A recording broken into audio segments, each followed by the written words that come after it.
नमस्कार, ATN live में आपका स्वागत है और मैं कैलाश कश्यप एक नई चुनावी खबर के साथ आपके सामने हाजिर हूं। आज दूसरे चरण का जो चुनाव होने वाला है, आज प्रचार का अंतिम दिन है। शाम को 5 बजे तक यह प्रचार समाप्त हो जाएगा और इसको लेकर के सारे प्रत्याशियों ने अपनी पूरी ताकत आज सिवान के सड़कों पे अपने अपने क्षेत्रों में उतार दिया है। आपको बता दें कि पिछले 15 सालों से बिहार पर नीतीश कुमार का कब्जा है, नीतीश कुमार और बीजेपी का कब्जा है। और आज जो परिस्थितियां बन रही हैं वो 3 तारीख को जनता तय करेगी, लेकिन जिस तरह से टिकट का बंटवारा हुआ उसको लेकर के कई भ्रांतियां आ गई।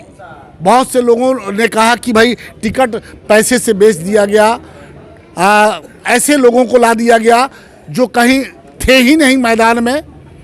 लेकिन आज जो जो लोग मैदान में डटे हुए हैं वो लोग बिल्कुल अपनी पूरी ताकत के साथ जनता को अपनी पकड़ बता रहे हैं कि हम आपके साथ हैं। आज इसी कड़ी में सिवान के वैश्य नेता, हालांकि वो बीजेपी में थे, पूरा लाइफ उनका बीजेपी में बीता है, लेकिन आज वो निर्दलीय चुनाव लड़ रहे हैं। निर्दलीय यहाँ के जो सदर विधायक, बीजेपी के सदर विधायक व्यासदेव प्रसाद, उनका टिकट कट गया और वो भी निर्दलीय मैदान में आ गए। लेकिन क्या हुआ, कौन सा कारण आया कि वो मैदान छोड़कर भाग गए? अब किस कारण से भागे, क्यों भागे, इसकी चर्चा हम बाद में करेंगे। लेकिन जिस वैश्य नेता की बात हो रही है उसके बारे में भी कई तरह की बातें आ रही थी। भाग जाएंगे, ये करेंगे, वो करेंगे, लेकिन वो नहीं भागे। और आज प्रचार का अंतिम दौर है, सारे लोग लगे हुए हैं। देवेंद्र गुप्ता ने आज अपनी शक्ति का प्रदर्शन किया सिवान की सड़कों पे। सबसे पहले उन्हें रसगुल्ला से तौला गया बनिया टोली में, और उसके बाद से बबुनिया मोड़ के एक होटल से उनकी मोटरसाइकिल यात्रा निकली। वो हम आपको दिखाए हैं कि देखिए किस तरह से भारी संख्या में लोग हैं। और ख़ास करके युवा, कहा जाता है कि देश की जो ताकत है वो युवा शक्ति होती है, और वो युवा शक्ति इस बार देवेंद्र गुप्ता के साथ दिखाई दे रही थी। अब हम आपको दिखाएंगे कि ये पूरा घूमते हुए शहर के मुख्य सड़क को होते हुए, और ये एक मैरिज हॉल है, ये यहाँ पे पहुँचे हुए हैं सारे कार्यकर्ता। यहाँ पे उनके खाने वगैरह की व्यवस्था थी, और ये बहुत सारे लोग अभी भी हमारे साथ मौजूद हैं। देवेंद्र गुप्ता जी भी हैं, हम इनसे बातचीत करेंगे। कई सवाल हैं और उसको लेकर के आज बातचीत होगी इनसे कि देवेंद्र गुप्ता जी, आप तो हमेशा से बीजेपी के हैं, फिर ऐसी क्या बात हो गई कि निर्दलीय चुनाव मैदान में आना पड़ा? पहले तो आपने जो कहा, आपके चैनल को देखने वाले सभी दर्शकों को मेरा बहुत बहुत प्रणाम। आपने कहा वैश्य नेता, तो मैं इस पर कहना चाहूँगा, अटल जी की वो पंक्ति है, रग रग हिंदू मेरा परिचय। मैं सिवान में एक हिंदुत्व का ब्रांड चेहरा था और आज भी हूँ।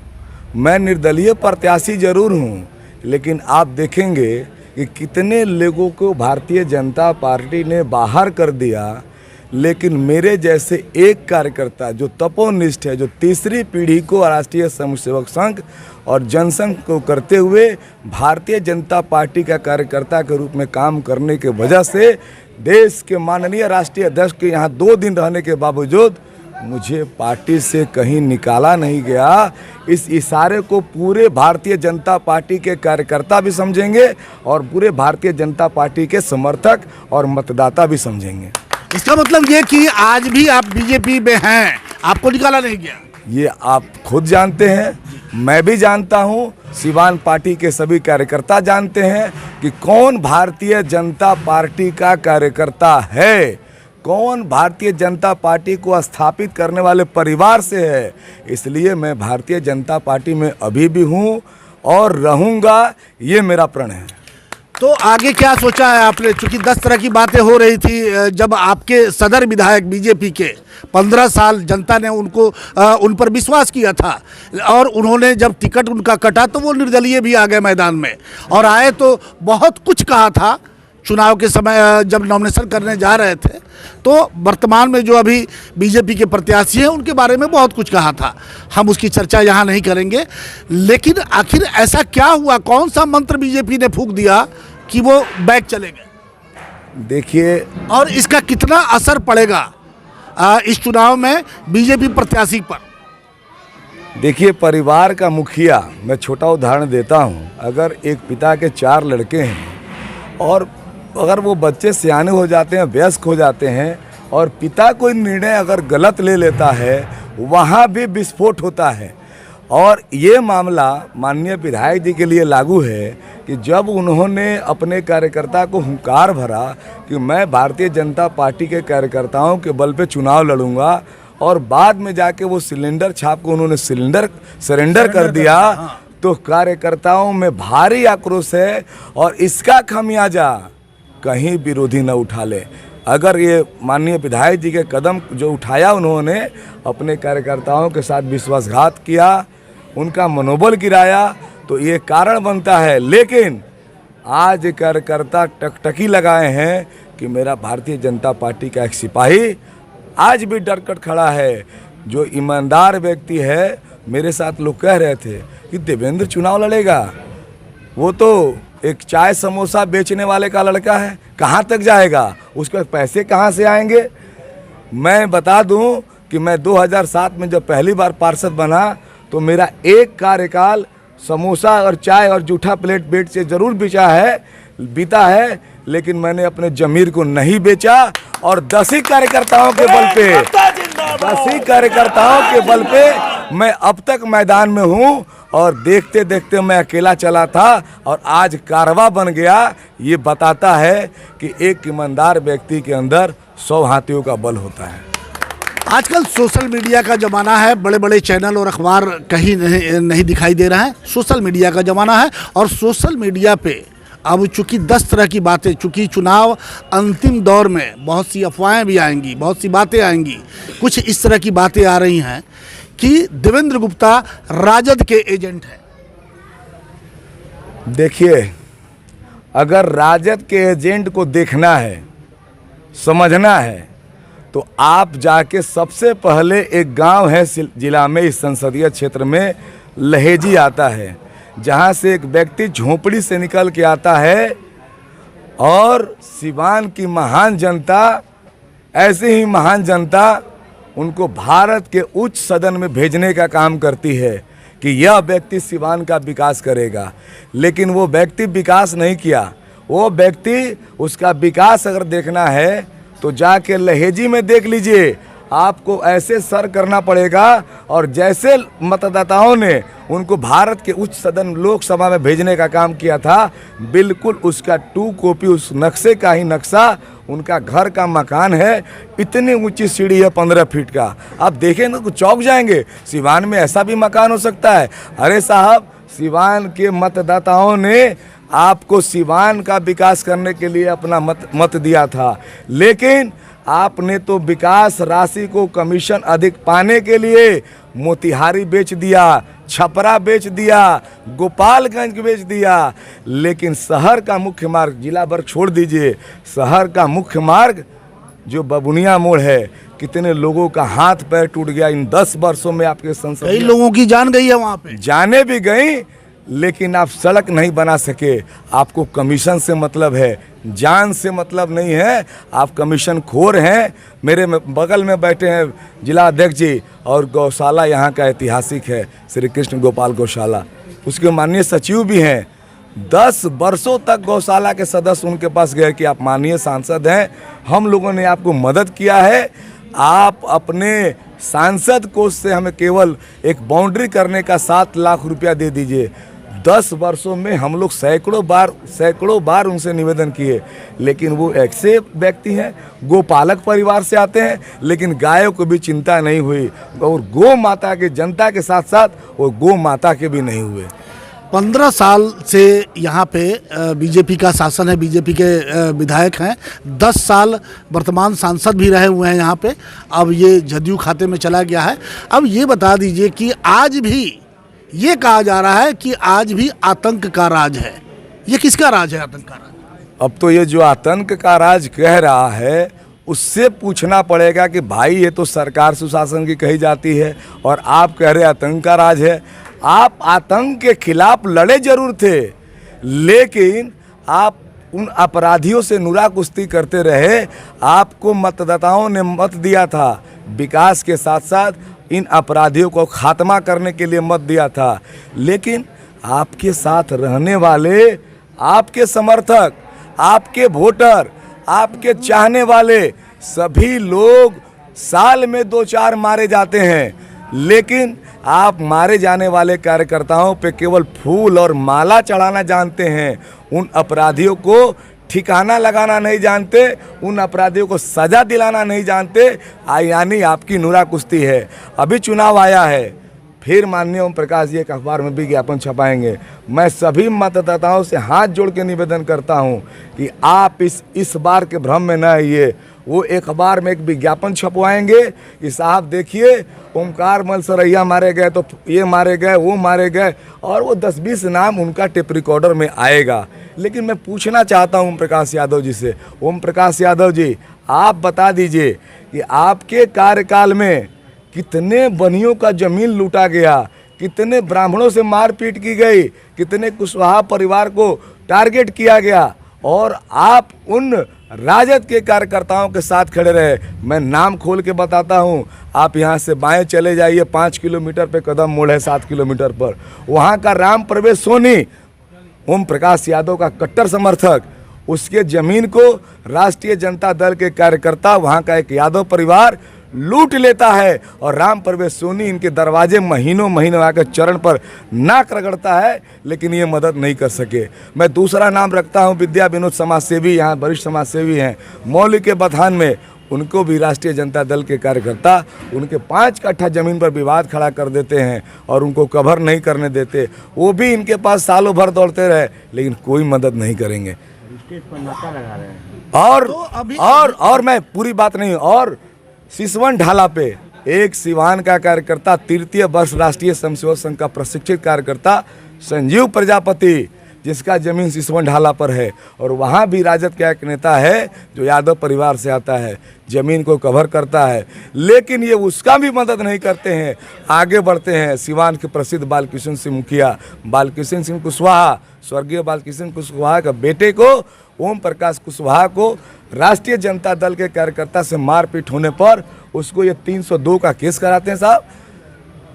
महावीर सरस्वती शिशु मंदिर के एक आचार्य है जितेंद्र कुशवाहा जी, और उनके साथ भी राष्ट्रीय जनता दल एक युवा यादव कार्यकर्ता से मारपीट होती है।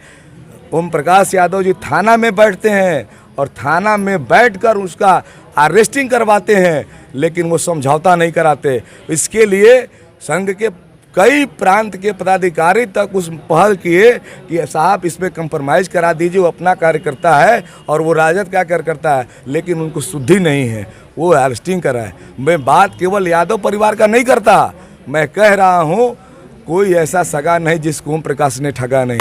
मैं बात यहाँ कर रहा हूँ जहाँ मैं बैठा हूँ। लेकिन देवेंद्र जी, तो लिस्ट बहुत लंबी है, समय का कमी है, आपके पास भी समय कमी है। 2 पॉइंट ये है कि मैं बात ये कह के, मैं यादव समाज के वैसे राष्ट्रवादी लोग भी हैं जो मेरे साथ खड़े हैं, उनका 2 उदाहरण मैं देता हूँ। यहाँ रामदेव नगर में 2 लोग हैं, 2 सगे भाई हैं, श्रीमान वाल्मीकि यादव जी और श्री अर्जुन यादव जी। वाल्मीकि यादव जी बचपन से राष्ट्रवादी संगठन से साथ काम किए, आज भी ओम प्रकाश जी के लिए पैदल दौड़ते रहते हैं कैसे ये जीत जाए 2009-2014 में। लेकिन इनके फंड का बंदरबाट करना होगा, मोतिहारी में कोई खरीदना चाहेगा तो आके अर्जुन कुमार टैक्स देना पड़ेगा, जो कभी पूर्व सांसद साबुद्दीन के बाएं हाथ हुआ करते थे।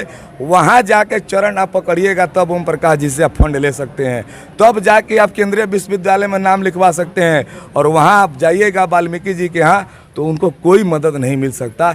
ये चरित्र क्या है, तो जो उनका विरोध करेगा ओम प्रकाश देवेंद्र जी ये ठीक है, आप इतने सारे घोटाले हुए, इतने सारे लोगों के साथ भेदभाव हुआ, आप भी तो उनके साथ थे इस चुनाव के पहले। टिकट ये चुनाव जो हो रहा है, आप भी इसके पहले कभी आपने उनका विरोध नहीं किया? 2014 में जब वो भारतीय जनता पार्टी के सिंबल पर चुनाव लड़े, तब से मैं उनके साथ हूँ। लेकिन ये जो घटना बता रहा हूँ, ये साथ रहने से ही जानकारी हुई। अभी घटनाएं बहुत हैं। आपने राजद का एजेंट का नाम बताया, पूछा कि मैं राजद का एजेंट। आप उनसे पूछिए कि राजद के कार्यकर्ताओं के दरवाजे पर सोलर किसने लगाया है। इन्होंने 7 करोड़ लगभग रुपये से लगभग 1500 साढ़े 1400 सोलर इन्होंने खरीदा है। आपसे मैं पूछता हूँ, सिवान में इतने भाजपाई हैं, किसी से पूछ लीजिए कि वो 1400 साढ़े 1400 सोलर में से किसी के दरवाजे पर सोलर लगा तो बता दीजिए। 1450 सोलर में से 1400 सोलर राष्ट्रीय जनता दल के कार्यकर्ताओं और नेताओं के दरवाजे पे लगे हैं। ये सबसे बड़ा प्रमाण है कि ये राष्ट्रीय जनता दल देवेंद्र जी एक सवाल और उठता है कि वैश्य वोट को हमेशा से ये कहा जाता है आज़ादी के बाद से कि वैश्य वोट जो है वो बीजेपी का वोट बैंक है। आपको क्या लगता है कि ये वोट बैंक इस बार अलग होगा? देखिए, बीजेपी यानी राष्ट्रवादी पार्टी, बीजेपी यानी भारतीय संस्कृति को बचाने वाली पार्टी। लेकिन मैं पूछना चाहता हूं कि ओम प्रकाश जी से कि आपने इस भारतीय संस्कृति को रक्षा के लिए किया क्या है? आप तो ये तो पार्टी के नेताओं को भी सोचना चाहिए था कि जब इस तरह की बात है तो ऐसे लोगों को टिकट क्यों दे दिया? देखिए, हमारे पार्टी के, आपको नहीं लगता कि पार्टी के नेता भी, आपके एक बड़े पुराने नेता हैं जोगिंदर सिंह, जो आरएसएस के बहुत पुराने नेता हैं और लंबे वो अब खुल करके बोलते हैं माइक पे, मीडिया के माइक पे बोलते हैं कि बीजेपी का अब कांग्रेसीकरण हो गया है। आपको क्या लगता है? आप तो बीजेपी में लंबे समय से बिताए हुए हैं। देखिए, व्यक्ति का समूह बढ़ता है तो कुछ अलग अलग लोग विचारधाराओं से पार्टी में आते हैं। जैसे ओम प्रकाश जी कांग्रेस से आए, वैसे लोग और भी आए, तो विकृति आनी है। लेकिन हमारे पार्टी का ध्येय वाक्य है, जो हमारे जो प्रेरणा स्रोत हैं, आप देखे होंगे कार्यक्रमों में अमर शहीद श्यामा प्रसाद मुखर्जी और पंडित दीनदयाल उपाध्याय जी का 2 चित्र लगता है। पंडित दीनदयाल उपाध्याय के बताए हुए मार्ग में पार्टी आगे बढ़ती है। उन्होंने एक पॉलिटिकल डायरी में लिखा है कि टिकट बंटवारे में शीर्ष नेतृत्व से अगर गलती हो जाए, यानी सवाल ज्यादा है। नहीं, मैं उसी को बोल रहा हूँ। और छोटा जवाब दिया नहीं, ताकि हम सवाल कर लें। 1961 में वो समझ चुके थे कि गलतियां हो सकती हैं, तो उन्होंने 1961 में अपने पॉलिटिकल डायरी में लिख दिया कि अगर प्रत्याशी चयन में शीर्ष नेतृत्व से गलती हो जाए तो ये महान मतदाता और कार्यकर्ता उस भूल को सुधार कर देंगे, और ये सुधार करने की शुरुआत है। तो आगे क्या सोचा है आपने? अब चूंकि अब तो चुनाव का वक्त होने जा रहा है, आगे क्या सोचा है? अभी यहाँ से कहाँ निकलने वाले हैं? मैं यहाँ से, अब तो आज लास्ट है, 5 बजे तक प्रचार करना है, लोगों से निवेदन करना है।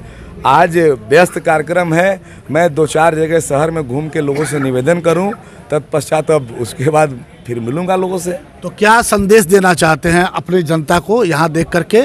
और चूंकि वैसे पुत्र हैं आप, बीजेपी के पुराने लीडर हैं, जीत जाते हैं तो कहाँ जाएंगे? अगर भाई देवे, चूँकि सिवान क्षेत्र ये कहा जाता है कि यहाँ निर्दलीय बड़े अच्छे लगते हैं, और निर्दलीय को हमेशा, चाहे ओम प्रकाश जी भी निर्दलीय चुन के आए थे, आपके कर्णजीत सिंह व्यास सिंह वो भी निर्दलीय चुन के आए, और आप भी निर्दलीय हैं, तो सिवान को निर्दलीय अच्छे लगते हैं। देखिए, निर्दलीय संघर्ष करता है तो लोग पसंद करते हैं, लेकिन जमीर नहीं बेचना है। उन्होंने जमीर बेच दिया, इसलिए सिवान के जनता के मन से वो गिर गए। मैं आपके चैनल के माध्यम से सबको आश्वस्त करना चाहता हूं कि मुझे पार्टी बदलने का बहुत ऐसे अवसर आए। 2007 में चेयरमैन बनने का अवसर आया, 2015 में जदयू से टिकट का ऑफर आया, लेकिन मैंने विचार को नहीं बदला। मैंने पहले कहा कि मैं भारतीय संस्कृति का पोषक हूँ। गौशाला जो वो छोड़ दिए, मैं गौ माता का सेवा करता हूँ। कोई सांस्कृतिक कार्यक्रम हो सिवान में, मैं उसमें बढ़ चढ़ के झंडा लेके खड़ा रहता हूँ, वो भाग जाते हैं। इसलिए जनता को मेरा विश्वास है कि मैं अभी तक भारतीय जनता पार्टी में हूं और इस जीवन के अंत तक भारतीय जनता पार्टी में ही रहूंगा। अब ये बता दीजिए कि 24 घंटा आपके राष्ट्रीय अध्यक्ष जेपी नड्डा साहब को 24 घंटा यहाँ रुकना पड़ा, उसके पीछे क्या कारण था? एक कारण तो आप भी हैं।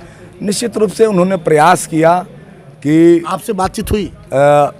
डायरेक्ट बात नहीं, कई माध्यमों से बात हुई, लेकिन मैंने अपनी बात को रखा था कि सिवान में इतने कार्यकर्ता पंडित दीनदयाल उपाध्याय का वो ध्येय वाक्य याद रख रहे हैं कि प्रत्याशी चुनने में गलत हो जाए तो मतदाता सुधार करे, और इतने कार्यकर्ता लगे हैं, माताएं बहनें हमारे पीछे लगी हैं, हमारे अभिभावकगण लगे हैं, वृद्ध लोग लगे हैं, युवा तो लगे ही हैं। युवा का जोश का जो धार है उसको किनारा देने के लिए ऐसे हमारे बुजुर्ग लोग भी बैठे हैं। इसलिए मैं सबके सम्मान को रक्षा करने के लिए मैंने हाथ जोड़ लिया, और वो भी मुझे लगता है मानसिक रूप से आशीर्वाद मुझे देके यहाँ से। क्या क्या प्रलोभन दिया गया? डील नहीं हो पाया वो अलग बात है, क्या क्या प्रलोभन दिया गया? एक तरफ तो उधर आपके सदर विधायक जी को राज्यपाल से लेकर के कई चीज़ें बता दी गई हैं कि आप राज्यपाल भी बन जाइएगा, वीसी भी बन जाइएगा, और क्या क्या उनको कह दिया गया। आपको क्या क्या कहा गया? मैं पहले आपको कह दिया, पद मिलना कोई बड़ा चीज़ नहीं है। कुछ बातें पर्दे में रहे तो ज़्यादा बेहतर। नहीं, मैं कह रहा हूँ, मैंने उनसे कहा कि अगर आप नॉमिनेशन से पहले आप कोई लोग मुझसे बात कर लेते तो मुझे पद नहीं चाहिए, मुझे केवल भारतीय जनता पार्टी में रहना था और मुझे कुछ नहीं चाहिए था। लेकिन उसके बाद जो इतने हुजूम, इतने समर्थक, इतने कार्यकर्ता मेरे साथ लगे थे, इन सब का अपमान मैं नहीं करना चाहता था। चलिए, अंतिम सवाल हमारा, आप ये बता दीजिए कि अगर आपके वजह से आपके पार्टी जो आपकी विचारधारा है, आपके वजह से अगर ओम प्रकाश जी चुनाव हार जाते हैं तो ये क्या माना जाएगा भविष्य की राजनीति के लिए, ओम प्रकाश जी के लिए? नहीं, ओम प्रकाश जी यादव जी अभी कहीं लड़ाई में नहीं है। मैंने पहले बताया कि उतने समाज को उन्होंने ठगा है। एक फंड को उसने 10 बार उन्होंने लिखा है, ये आज चिट्ठी लिखेंगे कैंसिल करेंगे, उनको लिखेंगे उनको कैंसिल करेंगे। सभी कार्यकर्ता और सभी नेता, सभी पार्टी के लोग, मतलब भारतीय जनता पार्टी के समर्थक, एक एक कार्यकर्ता नाराज है। आप देख रहे होंगे वहाँ तो झुंझलाहट शुरू है साहब, घर में झगड़ा शुरू है, पैसे का बंदरबाट खत्म हो रहा है कि आखिर पैसे कहाँ जा रहे हैं। कार्यकर्ता संख्या बल के नहीं साथ आ रहे हैं, कहीं 10 और कहीं 5, तो वहाँ बौखलाहट शुरू है। मैं तो उनसे अभी भी निवेदन करूँगा कि मैं 2014 से आपके साथ साये के साथ खड़ा रहा हूँ। एक बार इस छोटे भाई को, भारतीय जनता पार्टी के सिपाही को आप मदद कर दीजिए, आपका सम्मान मतदाताओं के नज़र में और सिवान की नज़र में बढ़ जाएगा। एक अपील कीजिए, चूंकि चुनाव अब 3 तारीख को चुनाव होने वाला है, सिवान की जनता को क्या अपील करना चाहेंगे? सिवान की जनता से हम यही अपील करेंगे, एक तरफ जंगल राज के पर्याय नागनाथ मैदान में है, तो दूसरी तरफ ये सांपनाथ है जो सबको डसने का काम किया है। मैं एक प्रत्याशी आपके बीच में हूँ, मैं सेवा भावी हूँ। सिवान के नगर के सभी लोग जानते हैं कि मेरा नाम सेवक देवेंद्र गुप्ता है। दिन हो, रात हो, बरसात हो, मैं आपके सेवा में लगा रहता हूँ।